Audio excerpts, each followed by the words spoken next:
everyone, so I am going to attempt to sew a pad for you. I'm sorry the angle is pretty rubbish, but I just thought I'd show basically how I do my cloth pads.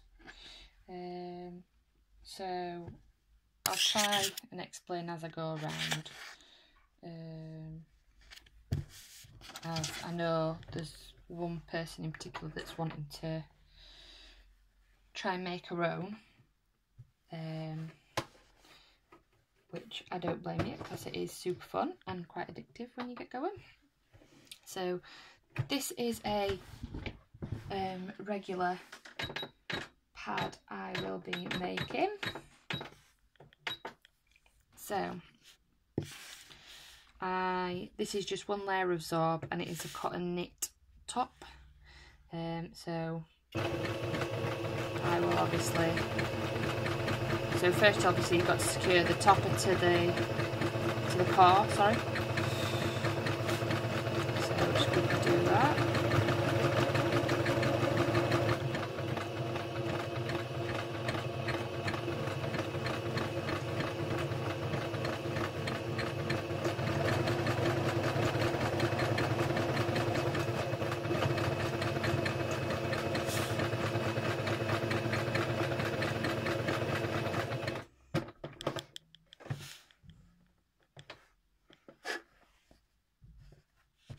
So try and keep the topper and the core as flat as you can, so not to create bulking underneath.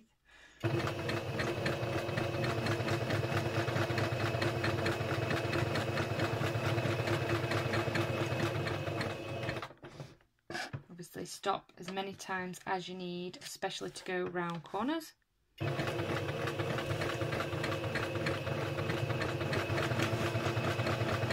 Don't go too fast, go as fast as obviously you're comfortable with, but obviously if you've not made pads before, I recommend you go obviously that slight bit slower, just so you get the hang of it. And whenever you stop, I know I'm like just giving you basic like details here, but whenever you stop, put your needle down in the machine, because if you've got a machine like mine, which is a Singer, my needle automatically goes out of the fabric because it thinks you've finished to pull the fabric out, so you've got to put your needle back in.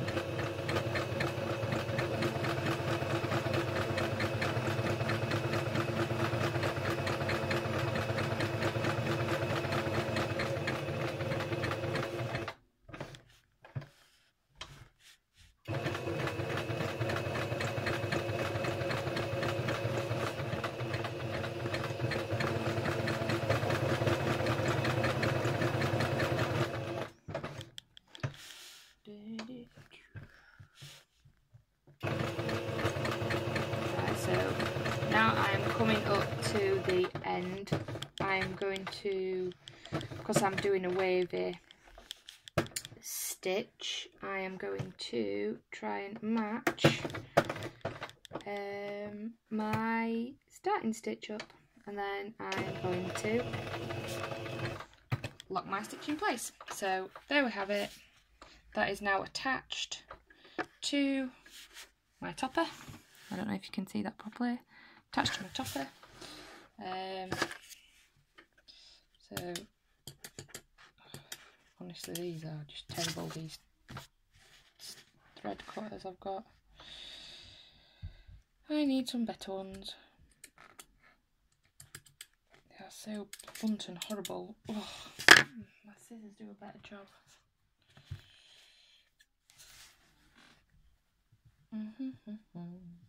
So just trim that. So that's all attached now. So now I'm going to attach my bottom to the topper. Now I know a lot of people like to when they're sewing round, leave the gap on the wings. However, I do not like that at all. I don't know, it just always makes, for me, it always makes one wing look a bit out of shape or bulky or whatever. But I find if I try and do it on the sides somewhere, I can hide it and not, you can't really tell as much that's where my turning hole is. So I will show you once I've gone around. So I need to change my stitch back to a straight stitch.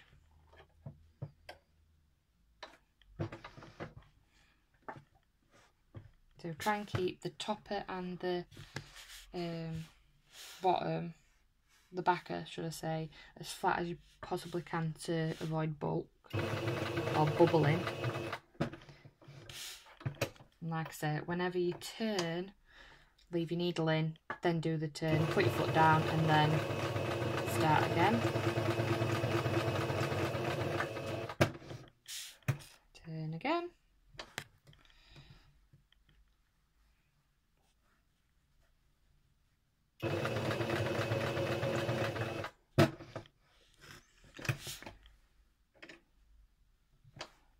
Now I have already made a mistake. I haven't locked my stitches at the beginning, so I will go back and lock them in a moment when I get all the way around.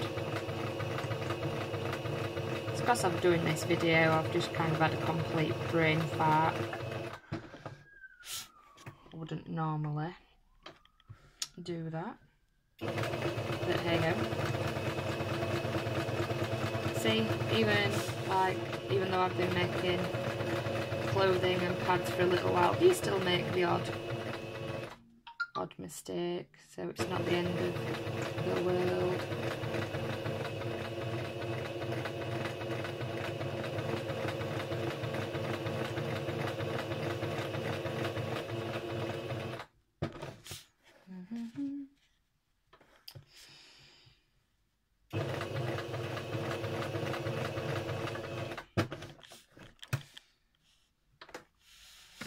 So turn it as many times as you need to. There's no right or wrong way when going around a curve. As long as you get around it and it still looks like a curve, then you've done a good job.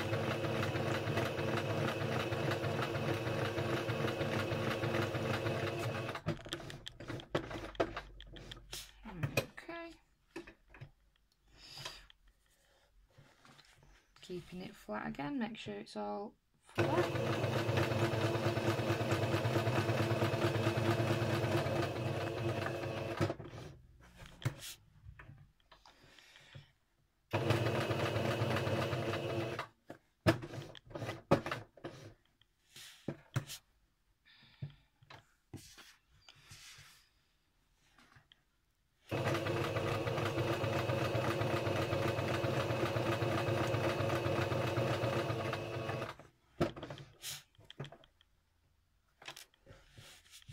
It's all flat.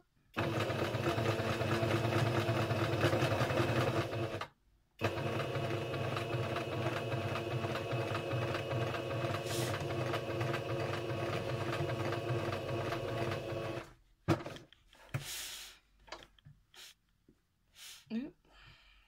String out of the way.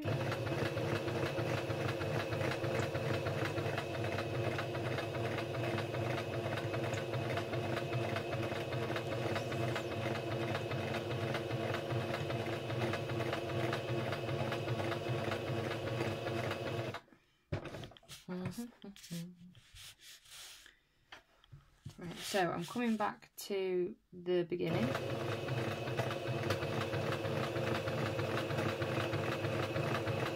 So I'm just going to lock in my stitches. That's that bit done. And then I'm just going to go back over the original stitches at the beginning, as I forgot to lock those in, like a silly person I am.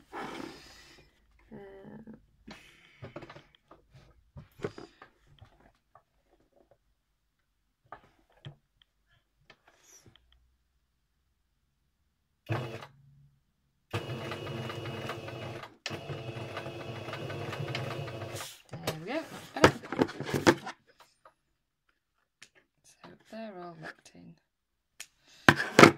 So the reason you lock your stitches in is so that when you turn the garment the right way out, it doesn't, when you're pulling the fabric through, it doesn't unpick all the stitches basically. So that is it, all stitched around the outside, and there's my turning hole. So I will trim around the edges now. So what I'll do is cut into the corners close to the stitches but not quite, and I'll chop the corners, not the thread obviously, so when it turns the right way around it makes it a lot easier. Now you can use normal scissors, pinking shears. I use a bit of a mixture of both, so I'll do that quickly and then I can show you what it looks like when you turn it out.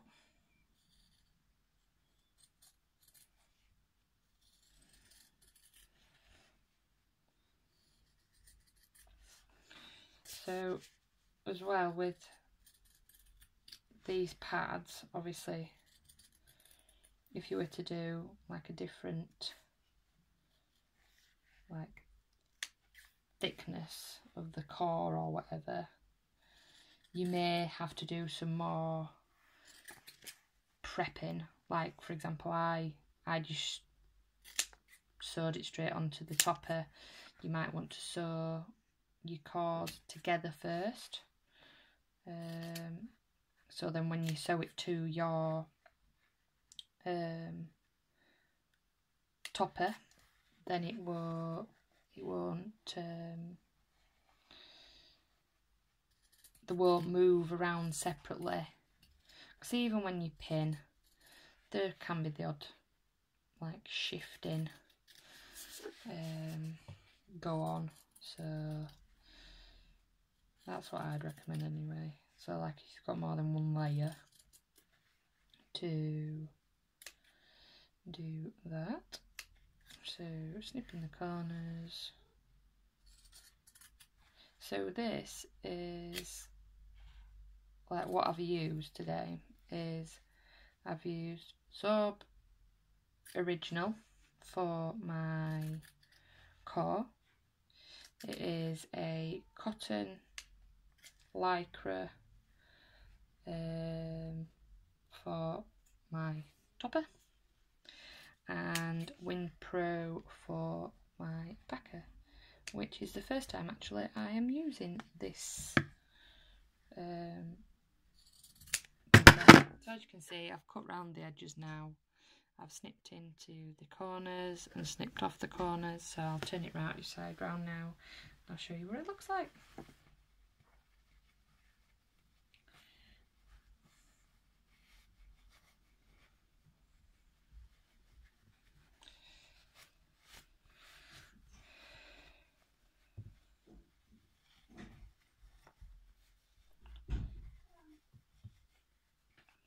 Sorry if you can hear something in the background, it's my mum and my son. My mum's watching my little boy while I'm doing these pads.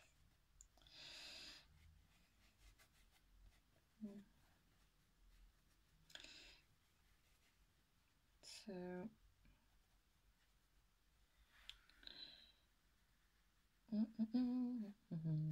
right, so this is the pad finish. I don't know if you can actually see that. Just show you. So this is the pad now, turned obviously right side out. So there's your Winpro on the back, and this is your topper.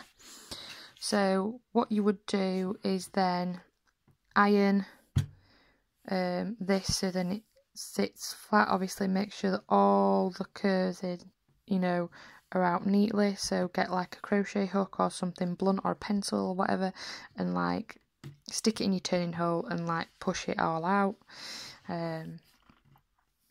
So iron it on like a low just to kind of press it down, and then when it comes to top stitching it'll be a lot easier. So I'm not actually going to show the top stitching in this video, as I've got quite a few pads to get through. so I like to do the top stitching all together at one go. So this is what it turns out like.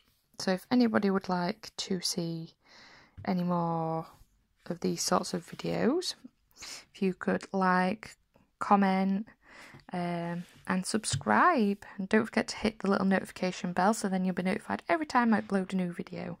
So thank you for watching. Bye.